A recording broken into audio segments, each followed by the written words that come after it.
Hi. Um, I came across an article today that was kind of disturbing to me. Uh, this is back from 2018, but it gave me an idea for a video. And I was concerned about Seattle's drug problem. And so I was kind of curious about some stuff. Came across a few things while I was looking up Seattle's drug problem. And it says here, where do the drugs that land on Seattle streets come from? Now, you got to kind of look in a wider scope to figure out where Seattle's drugs are coming from.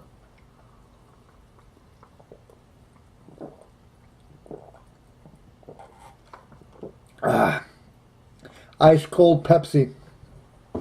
It's the only soda that's not afraid to fly America's colors. Now, when it says where do the drugs that land on Seattle streets come from, you got to kind of look a little wider than that, and you got to try to figure out where the drugs are coming from. And our government wants to blame it on the cartels from Mexico and Colombia and various places, Central and South America and all of that. They say that's where the drugs are coming from, right? But the CIA, back in the 80s, back during the Contras, back during the Contra War, Reagan and Oliver North and all that, the CIA was trying to put a government in place that we could use to our advantage. Now, I'm not going to say our government, I'm going to say the CIA. The CIA wanted to fund the Contras to overthrow the government that they had down there so we could put in place a friendly government, because the CIA wanted to bring drugs up into the United States. And I'm going to explain a few things as I go along before I start talking about this article about the Seattle drugs. Back around, it was probably a couple years ago, 2014 as a matter of fact. 2014, Jeremy Renner, the actor, who's best known for his Mission Impossible work as well as his Avengers work. Jeremy Renner played a guy by the name of Gary Webb. Jeremy Renner did a movie called Kill the Messenger. It was loosely based on a true story. When you do a movie, you can't do it exactly true because you don't know exactly all of the facts based on that. So you have to take a little liberty when you're making a movie. As long as you get most of the facts straight, you're in good shape. Now, Gary Webb was a reporter who worked for the San Jose Messenger in San Jose, California. Back in 1996, I think it is, Gary Webb had gotten some information from some drug dealers and some cartel people. I don't know exactly how he got this information, but he was turned on to a cartel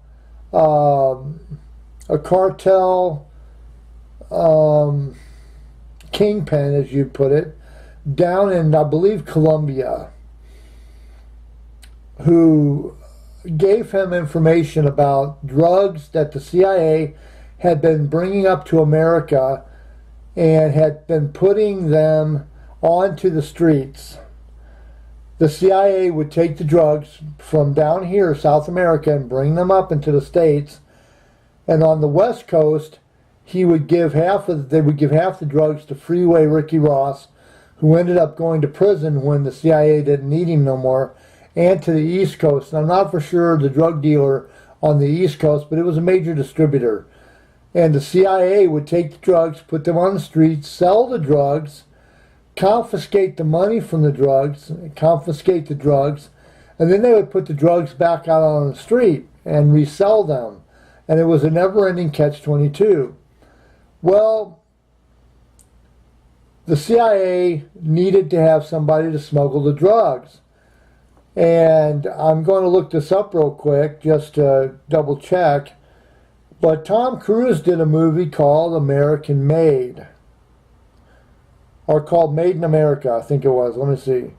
Let me look this up real quick and I'll tell you.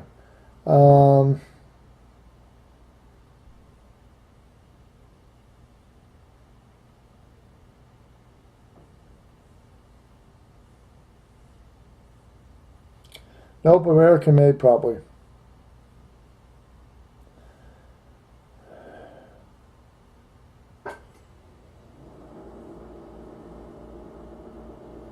American Made, yes. This is a 2017 film. It starred Tom Cruise. Tom Cruise got a job. He was a TWA pilot, and the CIA came to him and asked him if he wanted a job. They busted him doing something. He was smuggling in something, and they busted him, and they said, if you don't want to go to prison, you'll work for us. Barry Seal was the guy's name that Tom Cruise played. Now let me look this up just to make sure it's the right guy. Barry Seal. He was a pilot, yes. Barry Seal is the guy's name. Now, not only did Freeway Ricky Ross, and I'm not Freeway Ricky Ross, but not only did Gary Webb spill the beans about the CIA taking out drug money and drugs from Colombia and bringing them to America, they had gotten Barry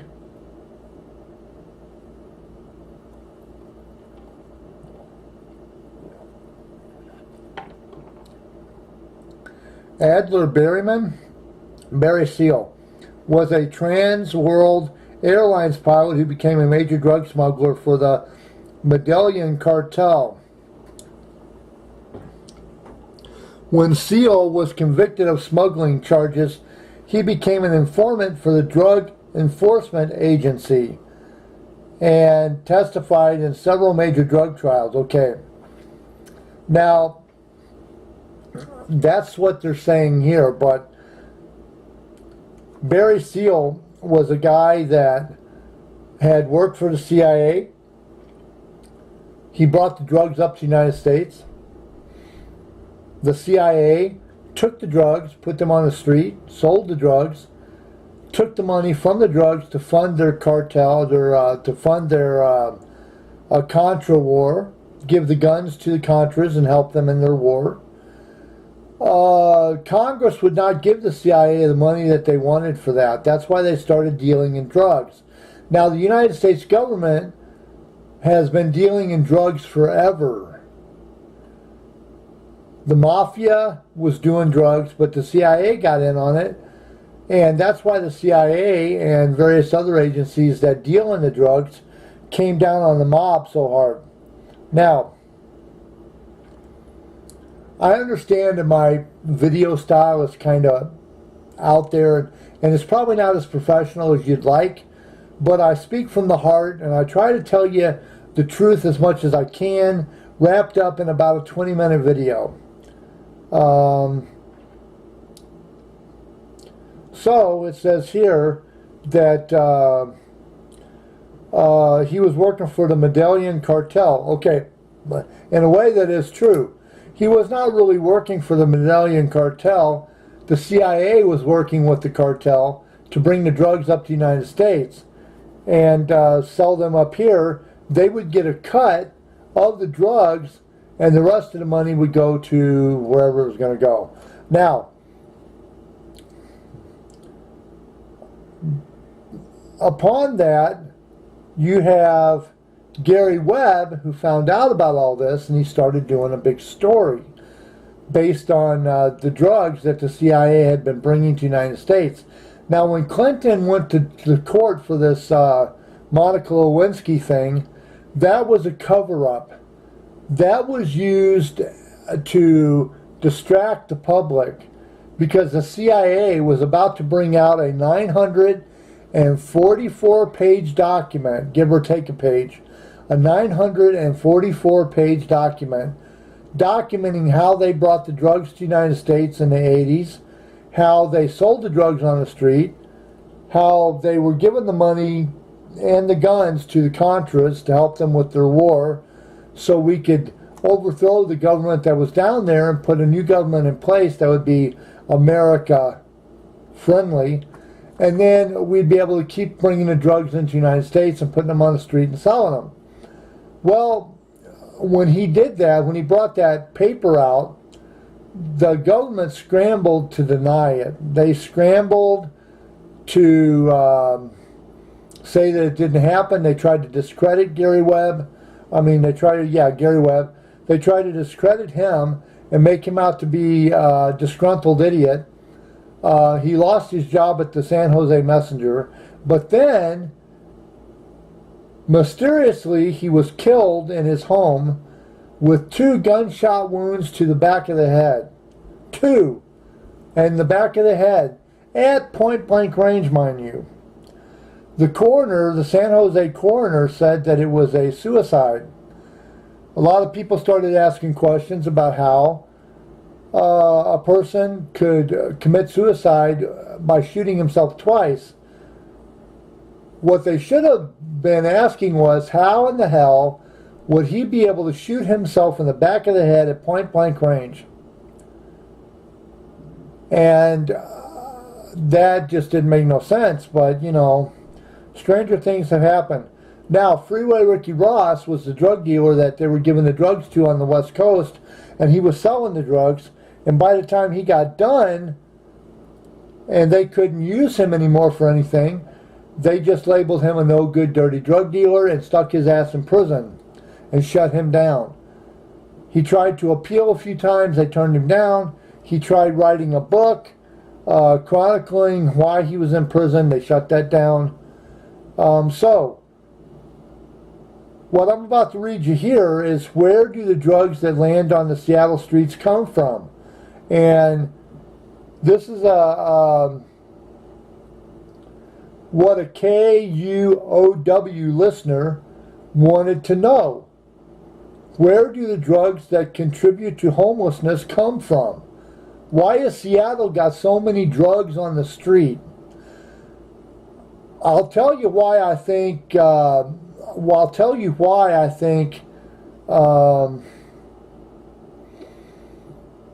drugs are on the street is because I'm believing that the more drug addicts that we have, and as a whole, the more drug addicts we have, the less people will be able to stop the government from screwing over America the way they're screwing over America. That's just me personal opinion. That's my personal opinion. I have no fact to back that up. I just go by what I see, and I'm telling you the way things look. Now, it says here, nearly a quarter of the homeless people living on the streets of Seattle said they use meth, according to a survey that was taken. 17% said they use heroin. Where does that come from? Well, they want to tell you Mexico mostly. And in a way, that is true. It does come from Mexico. Meth is synthesized in clandestine laboratories, and heroin comes from poppy fields. Well, yeah, that's true. The heroin is synthesized here in the United States. And the poppy fields, America defends the poppy fields. Any place you see America pop up a major war, or they do a police action, like over in Vietnam, and I feel bad for the troops that died. I feel bad for everybody that had to go over there and fight this war. I feel bad for the veterans. You guys were in a really tough spot, and I feel really bad for you. but it was to defend the poppy fields that were over there. Vietnam had a shitload of those, and you make opium from poppy fields. It says here, then big criminal organizations like the Sinaloa cartel smuggled drugs in 18-wheelers and cars with hidden compartments that go up Interstate 5 and through Yakima. Yakima is one of the principal drug distribution centers in the United States, says Stephen Fring, with the Northwest High Intensity Drug Trafficking Area, a program of the Office of National Drug Control Policy. Okay, now, these guys will bust these guys bringing the drugs up. When they say that they make a big major drug bust and they take the drugs off the street, they never tell you what they do with the drugs, and they never tell you ever, they never ever tell you what they do with the money. They'll say, oh, we burn the drugs, like the marijuana and stuff. We burn the drugs. We destroy the drugs.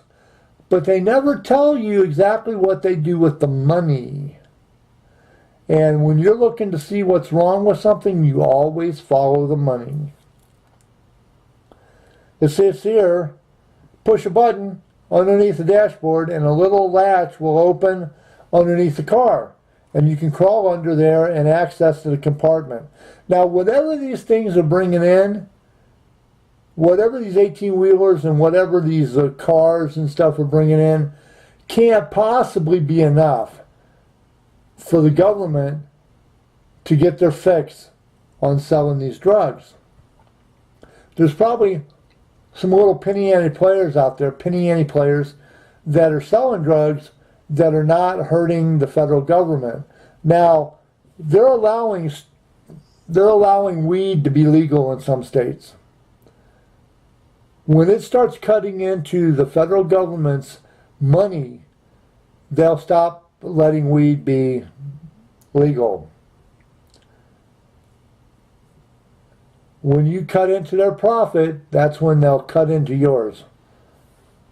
At the Seattle Division of the Drug Enforcement Administration, Keith Weiss, the special agent in charge, has seen many ways the cartel smuggled drugs in his almost 30-year career, from human smuggling narcotics within their bodies. And I've seen that in a video where somebody smuggled these drugs into their bodies, these little packets of cocaine about like yay big around. They swallow them and they bust open in their bodies and they die from a major, massive drug overdose. It's got to be very painful and it's got to hurt and it probably kills you almost instantly. But when one of those packets bursts and it gets into your bloodstream, oh, you're toast.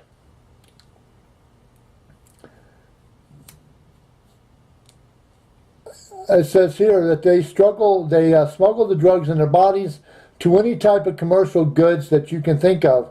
Paintings that have narcotics hidden within the frames, or children's toys that may have been laced with narcotics. Yeah, that's the little penny ante drug dealer that's on the street. Yeah, maybe a crew or something that's got a little bit of drugs that they're selling, but that's not where the major drugs are coming in. They're coming in on airplane. They're coming in on plane that the CIA has set up. Whatever drugs they're busting that's coming into the United States is nothing compared to, and not everybody's in on this. Not everybody's in on the CIA and the federal government bringing the drugs into the United States. Because if everybody was in on it, nobody would be believable. You got to leave some people out of the loop. So that way, whenever they go bust somebody, it looks normal. It looks natural, like they're really doing it for real. You got to have some people out there that believe drugs are bad, and they're trying to get them off the street for real. And if that happens, and you happen to be working for the CIA, they're going to act like they don't know you. They're just going to let you be dropped off in bumfucked Egypt, and the local guy's going to get you, and you're going to do some jail time. And then the CIA will go and find somebody else that can bring the drugs up here and all of that stuff. It says here that Now the same routes are being used to smuggle fentanyl in the form of tens of thousands of counterfeit oxycodone pills at a time. Counterfeit oxycodone pills contain fentanyl, which is a much more powerful and lethal opiate than heroin. They look identical to the legitimate 30 milligram pills and come in white and shades of blue and green. Traditional criminal organizations with huge distributions networks and capability have really seized on the moment to take off the fentanyl, and it's probably my biggest worry. Gates are opening, said Mark Richardson, a lieutenant with the Snohomish Regional Drug and Gang Task Force. Undercover agents in the county buy meth, heroin, and sometimes cocaine from drug cartels during investigations, he said. This year, the drug dealers start asking if the undercover buyers wanted fentanyl too. Richardson said, drugs also come from China, but those don't make up the largest share of the market. Cartels like to deal in bulk, he said. Cartels like to deal in bulk, he said. And you can transfer a larger volume of drugs smuggled in cars and trucks than you can through the mail. Well, that's true. And I don't know too many people that want to send drugs through the mail. Right now, a few men from the Snohomish County are being tried in federal court for importing fentanyl and pressing them into counterfeit oxycodone pills here. The fentanyl came through the mail from China. Really? You sent them through China? I've tried to buy stuff off of eBay, and it's come from China, and it's taken me 4 to 6 weeks to get something. Just imagine what it's going to be like sending drugs through the mail from China. Heaven's sakes, this will probably take you 2 months. Where's my shipment of drugs? Oh, they're coming in from China. You know them wily Chinese. It'll take them forever to get it here. And then 4 months down the road, your shipment comes in. Yeah, okay, there you go. It says here, drugs aren't the main reason people become homeless, however. 1 in 5 homeless people in King County landed on the streets because of drugs and alcohol, according to county's point-in-time account of people experiencing homelessness. In Seattle, it's closer to 1 in 10, according to a city assessment last year. According to a city assessment last year. The main reason somebody becomes homeless is a loss of job. Unaffordable rent also plays a role across the county. Evictions is a big driver of homelessness too, causing homelessness 11% of the time. That is true.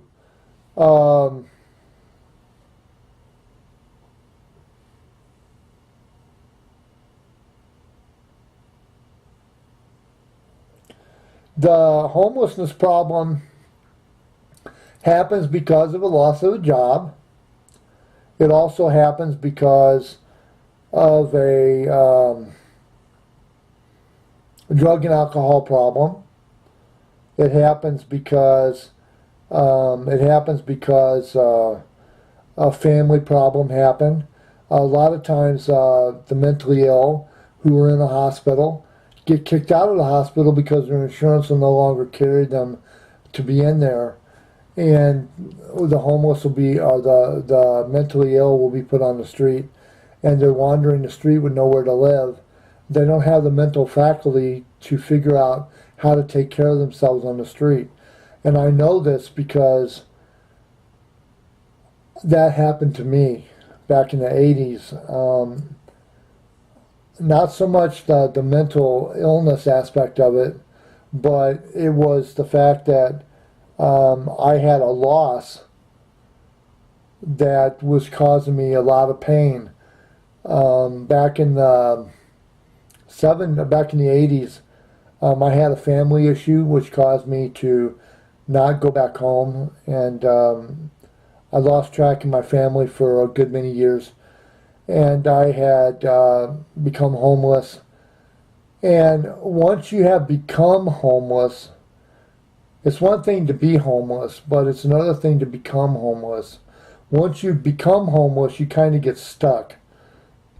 Well, I'm not saying that's for everybody, because there is some people that can become homeless and still have the mental ability to multitask.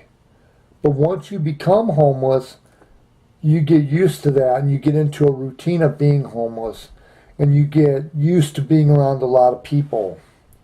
You get used to eating your dinners really quickly at a shelter. You get used to sleeping on the streets, whether it be in a shelter or whether it be in a cardboard box or a sleeping bag or a tent. After a while, you get used to that, and then after you've mentally handicapped yourself, and after your mind has gotten on Skid Row, it's very difficult for you to get your mind off of Skid Row. You can get yourself a really nice apartment, but if your mind is on Skid Row, that's where you'll be at, is on Skid Row. And I'm just going to leave it at that, because this thing was about the drugs on the streets of Seattle. I'll get into depth a little bit more about, I'll get in more in depth on the homelessness and what causes it, because there's not just one thing that causes homelessness. There's a whole group of things that I'll touch on, from losing a job, apartment rent going up, and you can no longer afford to pay your rent. You don't have anywhere else to go, so you get put out on the street. Shelters are full, no place to go, or you have a drug and alcohol problem that got out of control, and you used up all your money and couldn't pay your rent, and you ended up on the street because you were evicted. You went through a physical abuse, whether it be through family or whether it be a woman that got physically abused by her husband or boyfriend, or it could be that a guy was living with a girl and she mentally and physically abused him too, and constantly berated him and put him down. And that does happen. So it's not just a girl getting beat up by a guy. Sometimes the guys get mentally abused by the girl. And I've stayed with a few overbearing women in my day that I thought I was in love with, and found out I wasn't. I was young and stupid then. But I'm going to let you go with that, and I'll do another video talking about. I'll do another video talking about Seattle's homeless, and I don't want to be so ranty, and I don't want to be so angry. I want to actually give people an insight. I mean, there's videos on YouTube where people talk about the homeless, but I want to give I want to actually kind of give you a first-hand experience of what it's like to actually be homeless. Not just talk to somebody who's homeless and talk about their day, but I mean, I want to actually dive in and kind of give you what it was like for me when I became homeless and the day that I went through. So anyway, this has been All Things Considered, because I consider all things. Good night, Seattle, and all points beyond.